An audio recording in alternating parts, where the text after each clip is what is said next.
Bhagavad-gītā As It Is, by His Divine Grace, A.C. Bhaktivedanta Swami Prabhupāda. Chapter 3, Karma Yoga. Arjuna said, O Janardhan, O Keshava, why do you urge me to engage in this ghastly warfare, if you think that intelligence is better than fruitive work?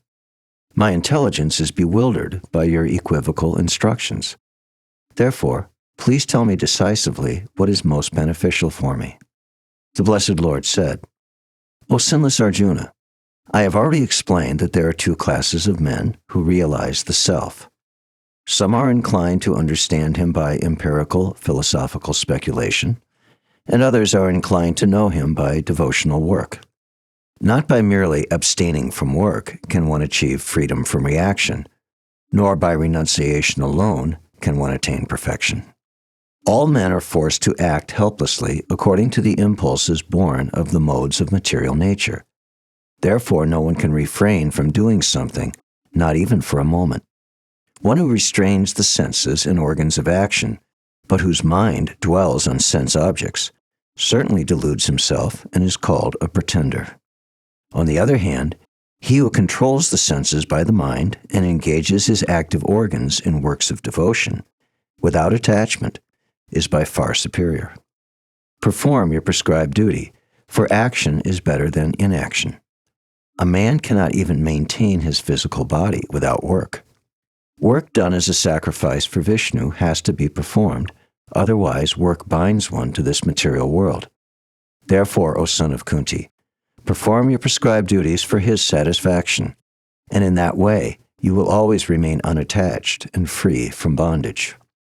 In the beginning of creation, the Lord of all creatures sent forth generations of men and demigods, along with sacrifices for Vishnu, and blessed them by saying, Be thou happy by this yajna, sacrifice, because its performance will bestow upon you all desirable things. The demigods, being pleased by sacrifices, will also please you. Thus nourishing one another, there will reign general prosperity for all. In charge of the various necessities of life, the demigods, being satisfied by the performance of yajna, sacrifice, supply all necessities to man. But he who enjoys these gifts without offering them to the demigods in return is certainly a thief. The devotees of the Lord are released from all kinds of sins because they eat food which is offered first for sacrifice. Others who prepare food for personal sense enjoyment verily eat only sin. All living bodies subsist on food grains, which are produced from rain. Rains are produced by performance of yajna, sacrifice, and yajna is born of prescribed duties. Regulated activities are prescribed in the Vedas, and the Vedas are directly manifested from the Supreme Personality of Godhead. Consequently, the all-pervading transcendence is eternally situated in acts of sacrifice. My dear Arjuna, a man who does not follow this prescribed Vedic system of sacrifice certainly leads a life of sin, for a person delighting only in the senses lives in vain.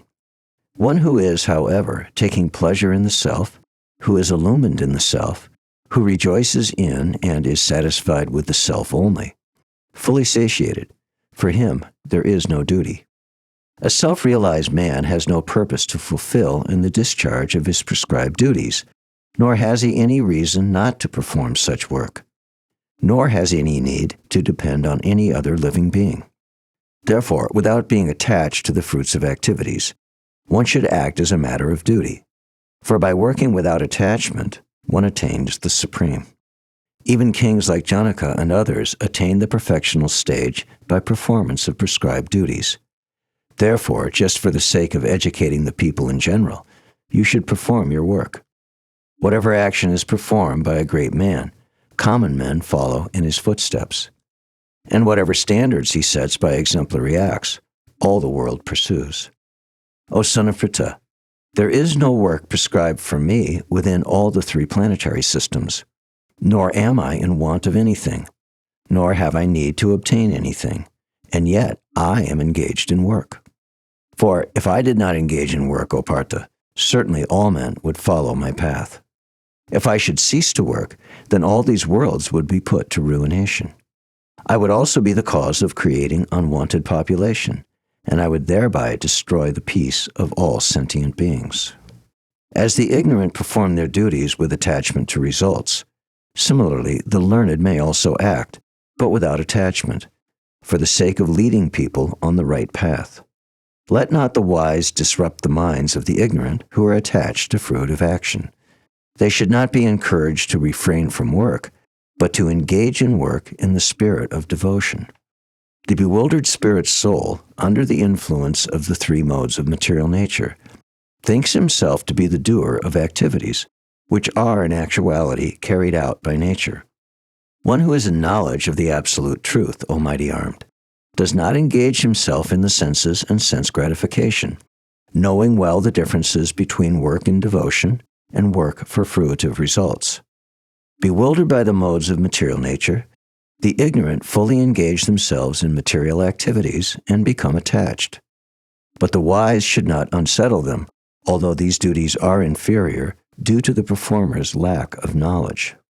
Therefore, O Arjuna, surrendering all your works unto me, with mind intent on me, and without desire for gain and free from egoism and lethargy, fight.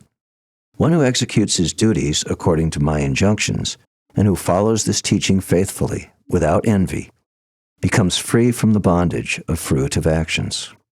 But those who, out of envy, disregard these teachings and do not practice them regularly, are to be considered bereft of all knowledge, befooled, and doomed to ignorance and bondage. Even a man of knowledge acts according to his own nature, for everyone follows his nature. What can repression accomplish? Attraction and repulsion for sense objects are felt by embodied beings, but one should not fall under the control of senses and sense objects because they are stumbling blocks on the path of self-realization. It is far better to discharge one's prescribed duties, even though they may be faulty, than another's duties. Destruction in the course of performing one's own duty is better than engaging in another's duties, for to follow another's path is dangerous. Arjuna said, O descendant of Vishnu, by what is one impelled to sinful acts, even unwillingly, as if engaged by force? The Blessed Lord said, It is lust only, Arjuna, which is born of contact with the material modes of passion and later transformed into wrath, and which is the all-devouring, sinful enemy of this world. As fire is covered by smoke, as a mirror is covered by dust, or as the embryo is covered by the womb. Similarly, the living entity is covered by different degrees of this lust. Thus, a man's pure consciousness is covered by his eternal enemy in the form of lust, which is never satisfied and which burns like fire. The senses, the mind, and the intelligence are the sitting places of this lust, which veils the real knowledge of the living entity and bewilders him. Therefore, O Arjuna, best of the bards, in the very beginning curb this great symbol of sin, lust, by regulating the senses, and slay this destroyer of knowledge and self-realization. The working senses are superior to dull matter. Mind is higher than the senses. Intelligence is still higher than the mind, and he, the soul, is even higher than the intelligence.